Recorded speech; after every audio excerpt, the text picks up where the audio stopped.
مهدي لبيك يا مهدي يا منتظر لبيك يا مهدي لبيك يا مهدي. أعوذ بالله من الشيطان الرجيم. بسم الله الرحمن الرحيم. السلام علیکم آدم اللہ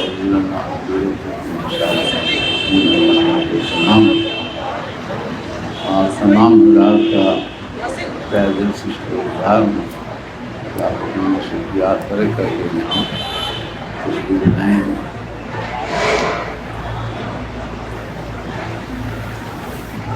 سارے جماعت صلی اللہ علیہ وسلم کی فرمان شان ہے ان الحسین مصباح الرضا و سکینۃ الملا. کہ حسین چراغ ہدایت اور کشتی ملا.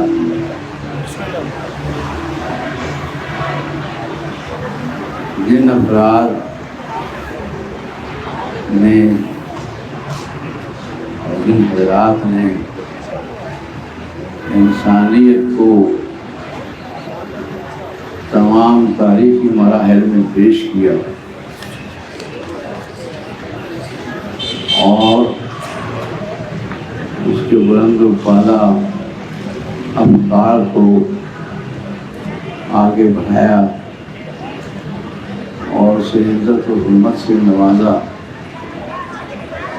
انہی افراد میں سے ایک عظیم ہستی آپ کے ہمارے مولا امام اہل مقام امام حسین علیہ السلام،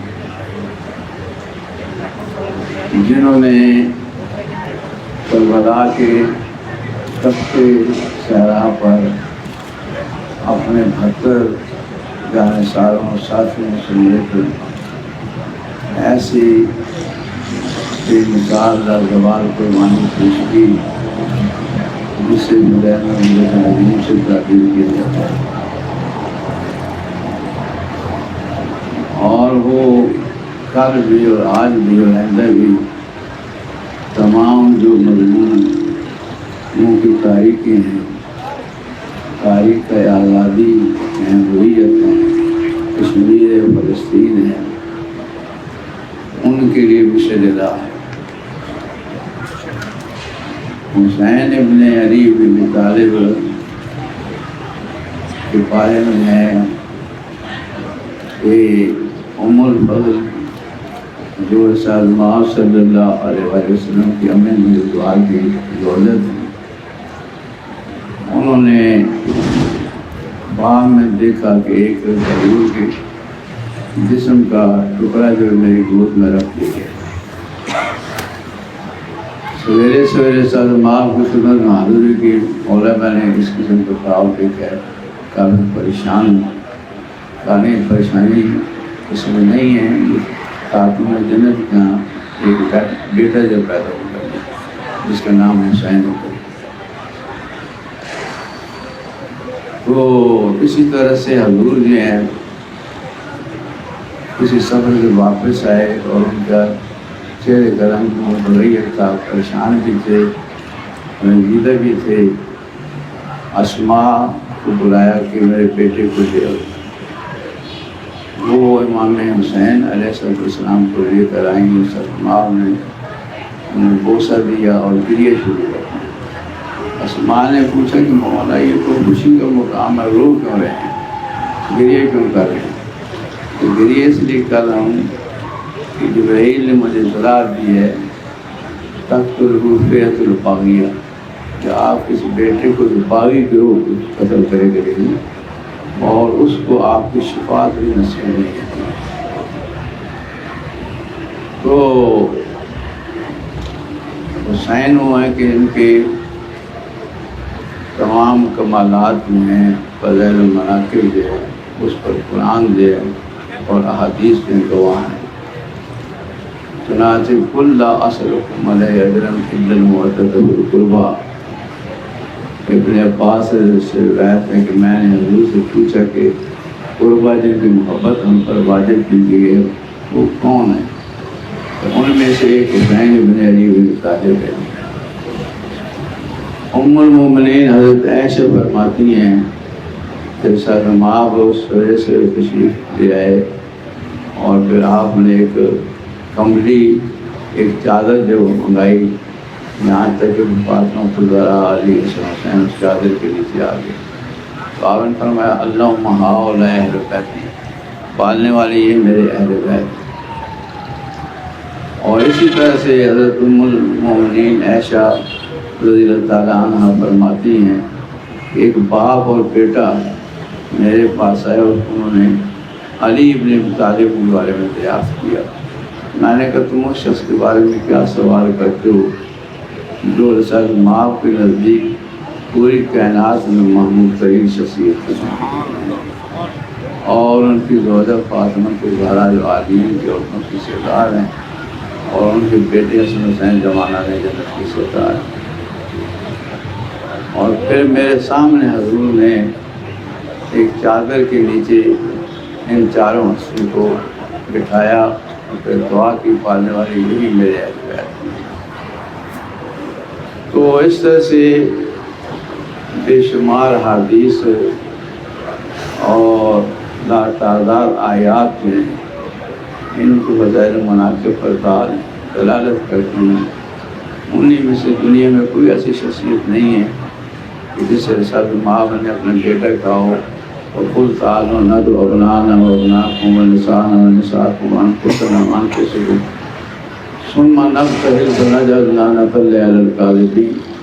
نصارے نجران سے کہا کہ تم اپنے بیٹوں کو لے آؤ، ہم اپنے بیٹوں کو لائیں گے، تم اپنی عورتوں کو لے آؤ، ہم اپنی عورتوں کو لائیں گے، تم اپنے نفسوں کو لے آؤ، ہم اپنے نفسوں کو لائیں گے. تو نصارے نجران سمجھے کہ حضرت ماں کو بہت بڑی فوج دے کر آئیں گے، لیکن صرف 4 ہستیاں آپ کے ساتھ تھیں. نصارے نجران نے جب ان کو دیکھا تو فوری طور پر کہا کہ ہمیں جو ہے اللہ تعالیٰ کی طرف رجوع کرنا چاہیے، کیونکہ یہ تو وہ ہستی ہے کہ اگر پہاڑوں کی طرف اشارہ کریں ٹکڑے ٹکڑے ہو جائیں گے. تو انہوں نے مبالغہ سے انکار کر دیا. تو یہاں پر یہ بتایا گیا کہ جو بھی مقصد کے مبالغے میں ان کے مقابلے میں آئے گا وہ جھوٹ ہوگا، اور یہ سچے ہوں گے. لعنت اللہ علی الکاذبین، جھوٹوں پر اللہ کی لعنت ہے. تو اس حسین کے لیے ایک ایسا وقت آیا جب یزید ابن معاویہ جو تخت ملکوی پر متمکن ہوا تھا، تمکن اس نے حاصل کیا جائے، تو اس نے امام علیہ مقام سے بیعت کی. امام علیہ السلام نے اس کے گورنر کو ایک ہی جواب دیا. جواب یہ تھا کہ مصری لا یبایع مثلہ، مجھ جیسا یزید جیسے کی بیعت نہیں کر سکتے، یہ کبھی ہو ہی نہیں سکتے. تو آج بھی کہا جاتا ہے ڈٹ کے حسین کے انکار کرتا ہے. تو امام علیہ مقام نے رخت سفر باندھا اور شعبان کے پہلے عشرے میں مکہ میں پہنچے. تو جب آپ کے علم میں یہ بات آئی، علم میں یہ بات آئی کہ یہاں جاسوس آ گئے ہیں، کفر کے لوگ آ گئے ہیں، اور وہ خانہ کعبہ کی حرمت کے اسے پامال کرنا چاہتے ہیں، تو انہوں نے کہا کہ حسین کی موجودگی میں کوئی خانہ کعبہ کی حرمت کو پامال نہیں کر سکتا. چنانچہ آپ نے حج کو عمرے میں تبدیل کی اور اپنے بھائی محمد بن حنفیہ کو ایک وصیت کی اوصل حسین ابن علی ابن ابی طالب الی اخی محمد بن حنفیہ ان الحسین یشہد ان لا الہ الا اللہ وحدہ لا شریک لہ وان محمدا عبدہ ورسولہ وجاء من عنده بالحق ان الجنۃ حق والنار حق والساعۃ آتیۃ لا ریب فیہا واللہ یبعث من فی القبور. کہ سرمار جو کچھ بھی لائے ہیں اسلام وہ حق ہے، اور جنت حق ہے، نار حق ہے، اور روز قیامت جو آخرت ہے وہ بھی حق ہے ہی. اور اللہ تعالیٰ روز قیامت روز آخرت جو مردوں کو قبر سے اٹھائے گا. ازاں بعد امام علیہ مقام نے فرمایا انی لم اخرج عاشرا و باطلا و مفسدا و ظالما. تو حسین نے جو قیام کیا جو نکلے ہیں وہ کچھ شعر و شعر کے لیے نہیں، بغاوت کے لیے نہیں تھے، سرکشی کے لیے نہیں، ظلم اور فساد برپا کرنے کے لیے نہیں۔ ان نے خراج تو کہ طلب الاصلاح کی امت جدید، میں اپنے نانا نامزاد کی امت کی اصلاح کے لیے نکلا۔ وارید ان آمر بالمعروف و انہا عن المنکر، اور میں چاہتا ہوں کہ معروفات جو ہیں ان کو تنظیم المنکرات سے لوگوں کو روکیں۔ وہ اسیرہ بصیرت جدی و ابی، اور میں نانا نامدار اور اپنے بابا بزرگوار کے نقش قدم پر چلنا چاہتا ہوں۔ تو حسین نے سب سے پہلے تو اپنا نظریہ اور عقیدہ بتایا کہ حسین اللہ تعالیٰ پر جو ہے مکمل یقین رکھتے ہیں۔ پھر حسین نے نبوت کے بارے میں بتایا کہ محمد صلی اللہ علیہ وسلم جو خاتم النبیین ہیں، آخری نبی ہیں، جو کچھ دے کر ہیں وہ سب سچ و سچ ہیں۔ اس کے بعد امام نے اپنے قیام کا مقصد بدلے، 4 مقصد ہوتے ہیں۔ پہلا مقصد یہ کہ میں امت کی اصلاح چاہتا ہوں۔ اس سے ثابت ہوئی کہ اس وقت امت تھے وہ اصلاح شدہ نہیں تھی، وہاں مقصد خرابیاں پیدا ہو چکی تھیں۔ اور دوسرا یہ کہ میں یہ چاہتا ہوں کہ معروفات کا حکم دوں اور منکرات سے روکیں، یہ دوسرا تیسرا ہے۔ اور چوتھا یہ کہ میں اپنے نانے نامدار اور اپنے باپ بزرگوار کی سیرت پر چلنا چاہتا ہوں۔ اس کا مقصد ہے کہ جو معاشرہ ہے وہ برائیوں سے بھر چکا تھا، اور اس نے دعویٰ کر رکھا تھا کہ لائبت الحاشم بالملک ولا جا خبر نظر، ایک کھیل تھا جو سارے ماں نے کھیلا، نہ ان کے پاس گئی ہے نہ خبر گئی ہے۔ تو اب حسین کیونکہ رسول کے نواسے تھے، ان کے جانشین تھے، اور رسول نے شروع سے کہا تھا کہ الحسن اور حسین امامان، دونوں امام ہیں، کام اوقات ہے، چاہے وہ بیٹھتے ہیں چاہے وہ کھڑے ہوتے ہیں، چاہے وہ صلح کرتے ہیں قیام کرتے ہیں۔ امام حسین پر یہ لازم ہو گیا کہ اس کا وہ جواب دیں جو رسول نے محنت کی تھی تاکہ وہ ضائع نہ ہو۔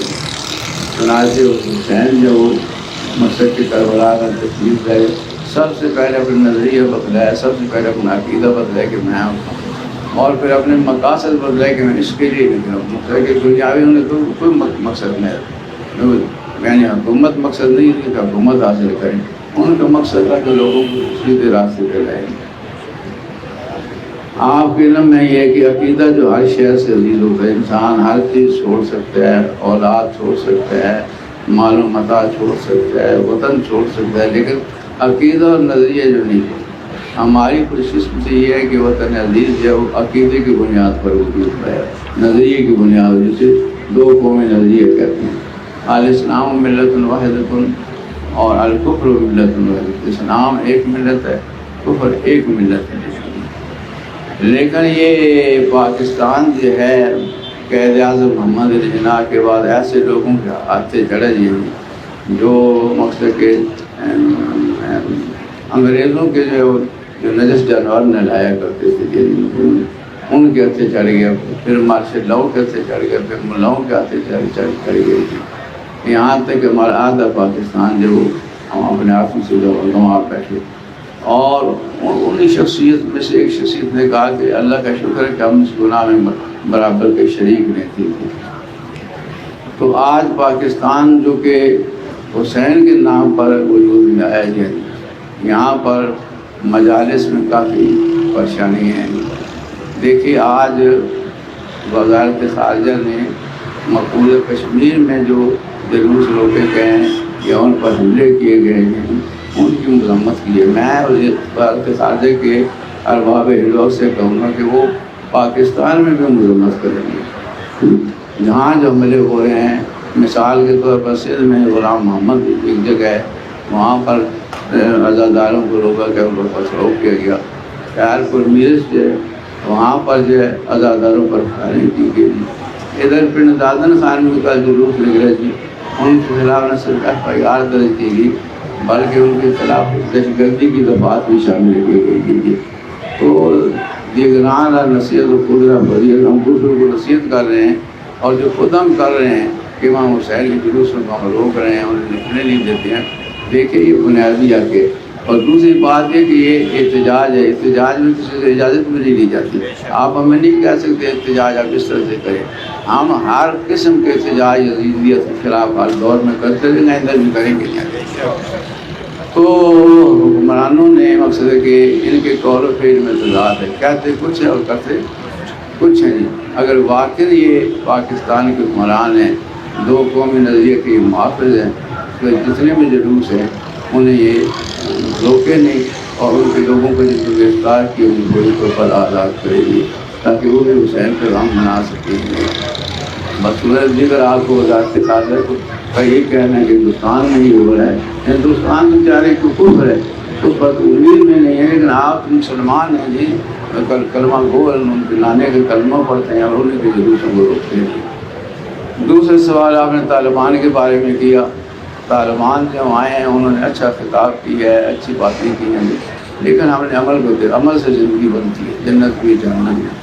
تو وہ دیکھیں گے وہ کیا کرتے ہیں، کیونکہ گزشتہ انہوں نے امام علیہ مقام کے جو پرچم تھے ان کو بھی اتارا تھا، بعد انہوں نے معذرت کی اس مجلس میں شریک کیے ہوئے جائیں. ٹھیک ہے، صبح کا بھولا شام کو لوٹے تو اسے بھولا ہوا نہیں کہتے جی. ہم اس امید رکھتے ہیں کہ آئندہ بھی وہ اگر اس قسم کی پالیسی جاری کریں گے تو ان کی ایک دنیا میں عزت ہوگی، مقام ہو گئے گی. بصورت دیگر جو آپ کے بارے میں پہلے چیزیں ہوتی رہی ہیں، جو آپ نے مظالم کیے ہیں، وہ لوگوں کے دلوں سے مٹے نہیں ہیں. مٹیں گے اسی وقت جب آپ نرم دل ہو جائیں گے اور ان تمام کو ان کے حقوق دیں گے، چاہے کوئی بھی ہے. جیسے کہ آپ نے کہا کہ تمام کے عقائد کا احترام کیا جائے، وہی سی بات ہے. تو عمل سے ہوگی. بہت اچھا کیا کہ آپ نے جا کے معذرت بھی کی اور مجلس میں شریک بھی ہوئے. سوال یہ کہا کہ ہم تمام کو سپورٹ بھی نہیں کریں گے.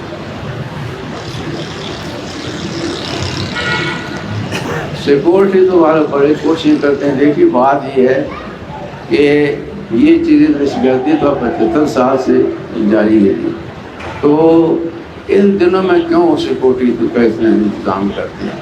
اور 3 مہینے پہلے جو ہے محرم کو ایک ہوگے کے طور پر پیش کرتے ہیں، وہ ہے کہ وہ اشارہ دیتے ہیں کہ آپ نے کچھ کرنا کر لیں. اس ڈراؤنے خوف پیدا کرنے کی وجہ سے وہ قوت شیر ہو جاتی ہیں اور وہ جلوسوں پر حملے کرنا شروع کر دیتے ہیں. اگر یہ پالیسی چھوڑ دیں اور عزاداران امام مظلوم کو کھلی اجازت دیں، کیونکہ احتجاج میں اجازت لینے کی ضرورت بھی نہیں ہوتی ہے، یہ عزاداروں کی مہربانی کو پھر بھی اجازت دیتے ہیں، آپ کو بتلاتے ہیں. لیکن پورے 3 مہینے ایک چھوٹے افسر سے لے کر بڑے افسر تک کبھی ایک میٹنگ کر رہا ہے، کبھی دوسرے کر رہا ہے، کبھی تیسرے کر رہا ہے، کوئی کہ آسمان گرنے والا ہے جیسے، جبکہ ایسا نہیں ہے. کہ تمام جلوس دیکھیے عزادار تو ماتم میں مشہور ہوتے ہیں، انہوں نے کوئی پسراؤ نہیں کرنا، انہوں نے کسی سے لڑنا نہیں ہے. وہ انہوں نے ہمیشہ مظلومیت کا راستہ اختیار کیا، مظلوم رہ کر جو انہوں نے ظالم کا دفاع کیا. تو حکمران اگر واقعی سچے اور سچے ہیں تو پھر انہیں چاہیے کہ عزاداروں کو پوری اجازت دی کہ وہ جیسا ان کا دل اس طرح سے عزاداری کریں.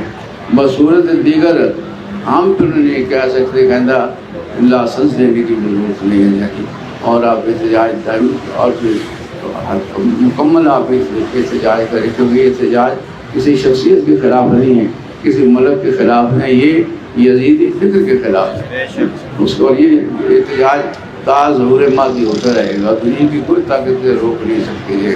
ہم کٹ سکتے ہیں، ہم مر سکتے ہیں، ہمیں جلایا جا سکتا ہے، ہمیں مقصد کہ مارا جا سکتا ہے جی، ہماری خاک کو جو ہے وہ ہوا میں اڑایا جا سکتا ہے، لیکن ان کے ذرات سے بھی آواز یا حسین کیا ہے، دنیا کی کوئی طاقت سے روک نہیں سکتی.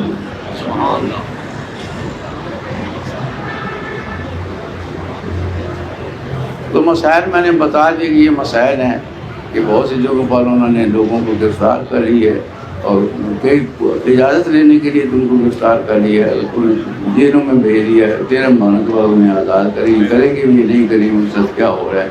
تو یہ میں سمجھتا ہوں کہ اگر دو فرقے اور کوئی فرقہ نہیں، حسینی اور یزیدی، ایک طرف حسینی ہے دوسرا یزیدی، تو یہ لوگ جو ہے روکتے جلوس کو، جبکہ خود ہی آپ جلوسوں کے قائل ہو گئے ہیں کہ جلوس نکالنے چاہیے اور یہ کرنا چاہیے وہ کرنا چاہیے.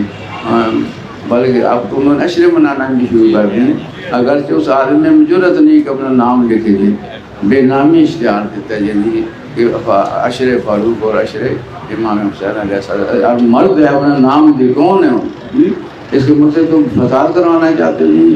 حکومت کو چاہیے کہ ایسے لوگوں کو گرفتار کریں، شکنجے میں جکڑے، کیونکہ وہ دیکھیں تمام جتنی بھی کتب برادران اہل سنت کی پڑھتے ہیں، اصول الصحابہ اور استیاب سیاستہ، کسی میں بھی نہیں حضرت عمر ابن خطاب کی شہادت جو وہ پہلی کسی میں بھی نہیں.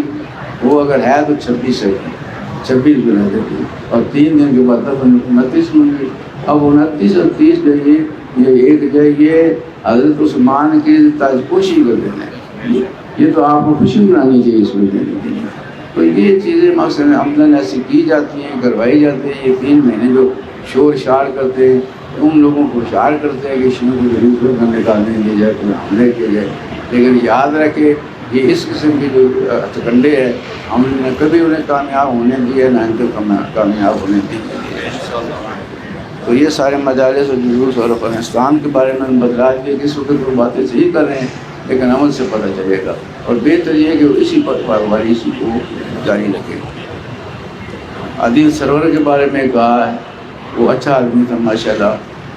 فرمان بھی ہے کہ دنیا میں اس طرح سے رہو کہ اگر زندہ رہو تو لوگ تم سے ملنے کے فرماؤں، اگر چلے جائے تو لوگ تم پر آنسو بہائیں گے. پروردگار عالم سے بڑی کرامت کرے اور آپ لوگوں کی عمر دراز کرے، آسانیاں پیدا کرے، آپ کو دلوں بھی رحمت کا نزول فرمائے جی. اور کائنات کے حقیقی وارث مانا سلام اللہ علیہ کا ضرور ہو. سارے ہم لوگوں کی نوکری طاقت میں شامل کر ہوں. آپ کی اس پاک پتن کی عالم اسلام اور پوری انسانیت کی حفاظت ہو اور ساری انسانیت کامیابی اور بہت بہت شکریہ سر.